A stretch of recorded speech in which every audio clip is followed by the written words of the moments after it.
ఈ వీడియోలో మనము గురు గ్రహస్థానాల గుర్తులు వాటి ఫలితాలు ఎలా ఉంటాయో ఈ వీడియోలో తెలుసుకుందాం. ఫస్ట్ వచ్చేసి గురు శని స్థానాల మధ్య ఎర్రగా నిలువరేఖ ఉంటే ప్రేవులు జీర్ణకోశ బలహీనత తెలుపును. గురుస్థానం మధ్య నిలువరేఖ ఉంటే సాహిత్యం విద్యలు యందు ప్రావీణ్యత మంచి కీర్తి ప్రతిష్టలు పొందుతారు. అలాగే గురుస్థానమందు 2 నిలువరేఖలు ఉంటే కష్టపడి తదుపరి విజయాన్ని అభిప్రాయాల్ని వీరు తరచూ మారుస్తూ ఉండటం వల్ల విజయం అనేది వీళ్ళకి తొందరగా లభించకపోకుండా ఉండడం జరుగుతుంది. అదేవిధంగా గురుస్థానం నుంచి బయలుదేరిన హృదయరేఖ యొక్క శాఖను ఒక నిలువరేఖ ఖండించినట్టయితే వైవాహిక జీవితమందు ఆటంకాలు కలుగును. గురుస్థానం నుండి వచ్చిన 2 నిలువరేఖలు శిరోరేఖను తాకిన వీరు ఎక్కువ ఆడంబరాలు పలుకుతారు. కపటములు కుటీములు స్వార్థపరులు అయితే అయి ఉంటారు.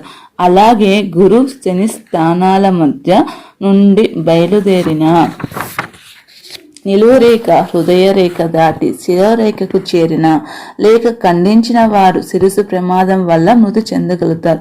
గురుస్థానం దిగువన శిరో హృదయరేఖలు బయలుదేరి అందు శిరోరేఖను బలమైన నిలువురేఖ ఖండించిన వారు బలహీనలు అవుతారు. బాల్యదశ అందే మనశ్శాంతి అనేది తక్కువగా ఉంటుంది. ఎప్పుడు చిటపటలాడుతూ ఉంటారు. వీళ్ళకి కొంచెం కూడా శాంతి అనేదే ఉండదు.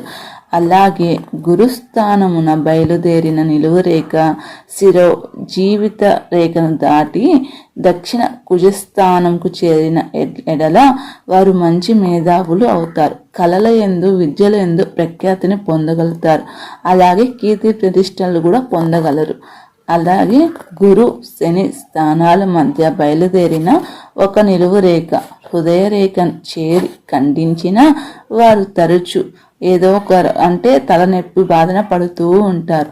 అలాగే గురుస్థానం కల ఒక చిన్న నిలువరేఖ హృదయరేఖను ఖండించిన వారు అన్యాయంగా మాట్లాడతారు. అధర్మం వైపు ఎక్కువ ఉంటారు. తక్కువ రకపు మనస్తత్వం మంచి మనస్తత్వం ఉండదు వాళ్ళకి. ఏదైనా చట్ట వ్యతిరేక పనులు చేసి శిక్షణ పొందుతూ ఉంటారు. మీకు ఈ వీడియో నచ్చితే ఒక లైక్ చేయండి. ఇంకా తదుపరి రేఖల గురించి మనం మరొక వీడియోలో తెలుసుకుందాం.